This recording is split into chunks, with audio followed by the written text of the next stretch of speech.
বন্ধুরা, আজ আমার দুপুরের খাবারের মেনু এই পাট শাকের বড়া। এই ঠান্ডায় দারুণ লাগে খেতে। এই পেঁপে সিদ্ধ, এই চিংড়ি মাছ কুমড়ো ডাঁটা দিয়ে ঘন্ট তরকারি, আর এইটা পোনা মাছ আলু কাঁচকলা ঝোল, হালকা ঝোল, আর লাস্টে এই আম নিয়েছি।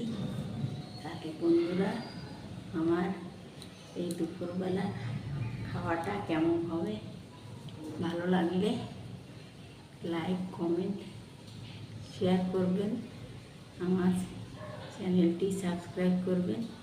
সবাই ভালো থাকবেন, সুস্থ থাকবেন। দেখা হবে পরবর্তী ভিডিও।